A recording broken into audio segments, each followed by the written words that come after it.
Ora, muito boa tarde a todos. O tema que vos trago hoje está relacionado com uma situação que tem merecido alguma discussão, embora cada vez menos ao longo dos últimos dias, e que diz respeito ao cessar-fogo em Mariupol que foi anunciado pelos russos. Desde logo, importa assinalar que cessar-fogo não significa retirada. Portanto, os russos continuam no terreno, os russos não atacam, não lançam incursões ofensivas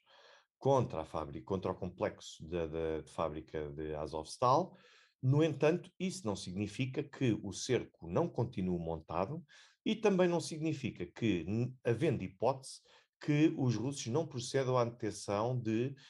elementos que se encontram ali escondidos nesta zona e abrigados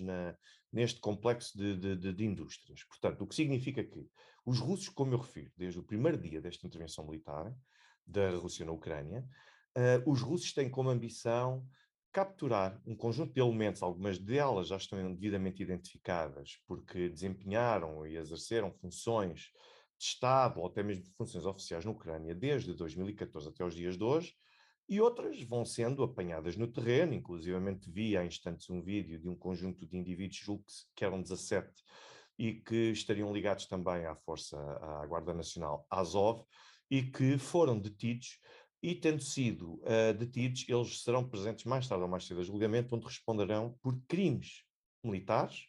e, por outro lado, se assim se verificar também, por crimes internacionais que possam ter sido cometidos. Portanto, existe esta pretensão, não tem sido muito discutida, mas eu volto a insistir nela outra vez. Ou seja, o cessar-fogo acaba por não comprometer nenhuma destas duas ações e atividades a desenvolver no terreno. Portanto, isto não é simplesmente vamos largar agora Mariupol e quando pudermos reatar outra vez os combates vamos voltar a tomar as nossas posições. Isso não existe. Neste momento, os resistentes em Azovstal encontram-se apenas no complexo de indústrias, que não inclui só fábrica de produção de aço e cimento, inclui também a fábrica de aço e ferro, inclui também a fábrica de cimento, e, portanto, a partir daí vai continuar o cerco até ver quem é que efetivamente resiste, não vamos ter incursões ofensivas. Ora bem, esta solução do cessar-fogo, ainda assim, é importante porque vai permitir, de alguma forma, exfiltrar ou retirar civis que se encontram localizados no interior deste complexo. E há aqui uma questão, com base naquilo que eu vou lendo e que ainda vou lendo, ou também que vou ouvindo por parte de, ainda que acidentalmente ou até mesmo de forma voluntária, que eu vou ouvindo, em algumas posições, eu não vejo ninguém a fazer uma pergunta que, a meu ver, parece crucial. Por que razão é que ninguém se pergunta, mas o que é que estão os civis a fazer na Azovstal? E porquê é que quem está, os militares e a Guarda Nacional, que se encontra, neste caso, na Azovstal, não liberta os civis que nunca seriam atingidos por fogo russo se, de facto, estão ali para proteger as pessoas? Ora bem, os civis, incluindo crianças, ainda aqui há uns dias vi um vídeo também que deu, curiosamente já não lembro em que canal é que foi, mas vi o vídeo de um conjunto de pessoas a dizer que estavam na Azovstal, umas desde o final de fevereiro, outras pessoas desde o início de março, tinham crianças incluídas, mas são sempre civis, independentemente da ligação que possam ter até aos combatentes ou não, mas muitas delas nem sequer têm essa ligação, mas estão ali há semanas porque têm apenas um propósito, é o de servir como escudo humano ou até como garante de que aqueles ucranianos que estão a combater os russos na Azovstal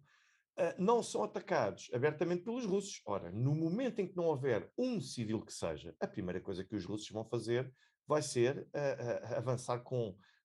várias operações de assalto ao interior do complexo para poderem retirar de lá o número de combatentes possíveis, para poderem responder criminalmente. Se não for possível trazer ninguém com vida porque resistem ou porque não querem simplesmente fazê-lo, então os russos, a esta hora, já teriam feito há muito tempo essa incursão. Por algum motivo não querem fazer.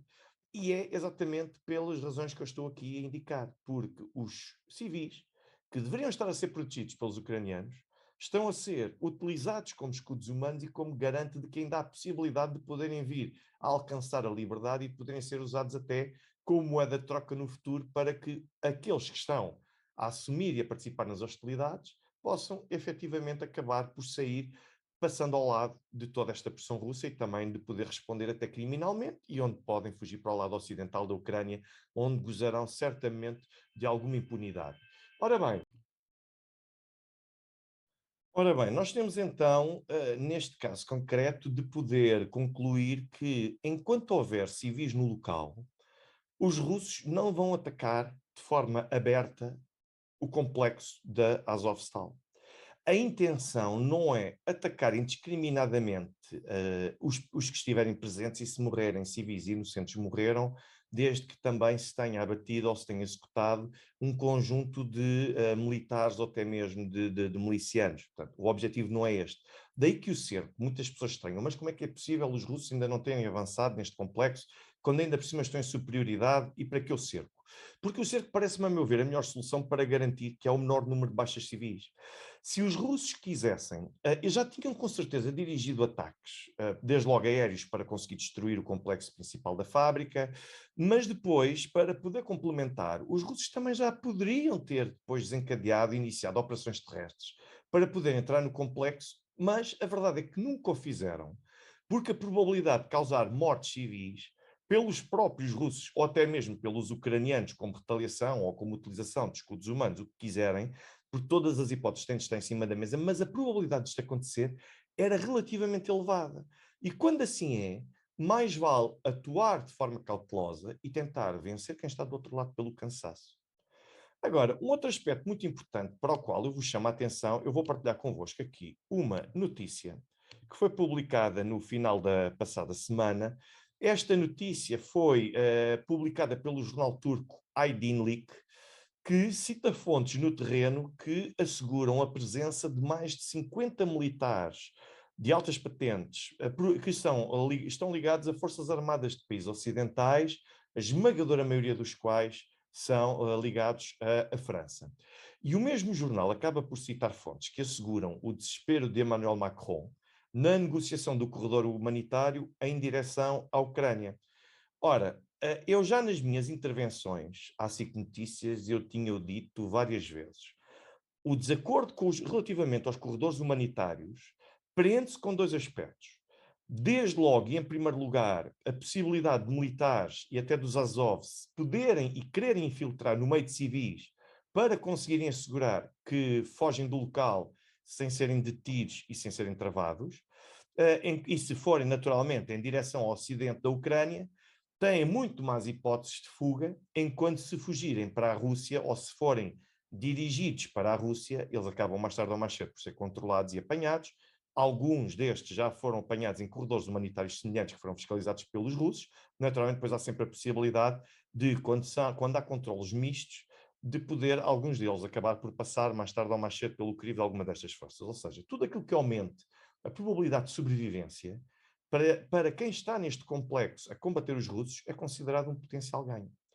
Depois, uma segunda razão é também que nem sequer há o receio de o destino destes civis poder ser a Rússia.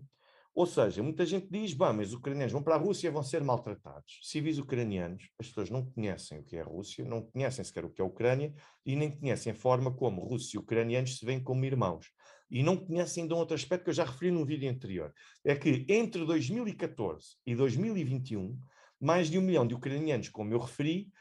fugiram para a Rússia e foi-lhes atribuído pelos russos o estatuto de refugiados.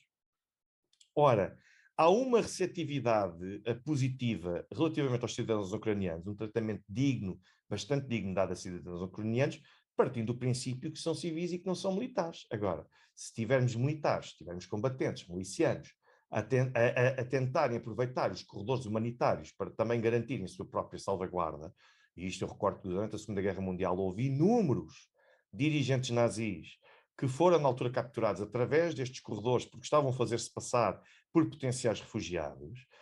naturalmente que assim é muito mais favorável se estes corredores forem fiscalizados pelos ucranianos e por quem está e se fugirem para o lado ocidental ucraniano. Portanto, e a notícia deste jornal turco diz, portanto, para que diz que Macron basicamente insistiu durante várias semanas para que os seus militares não se rendessem, que evitassem a rendição a todo o custo, pelo menos até ocorrerem as eleições, a segunda volta das presidenciais em França, porque isto seria um um grande escândalo e mesmo do ponto de vista legal, causaria também vários problemas legais, quer a França, quer a Macron. E, ao mesmo tempo, aquilo que nós tivemos foi Macron a avisar para que eles não se rendem, aconteça o que acontecer, e a tentar negociar com a Rússia para que o corredor humanitário tenha o destino, o ocidente da Ucrânia. Portanto, no final, se nós formos olhar para o panorama final em Mariupol, nós vemos que a fábrica Azovstal não é apenas um edifício com várias camadas. Existem os russos, aos poucos, acabam por conseguir tentar avaliar qual é que é a situação por cada metro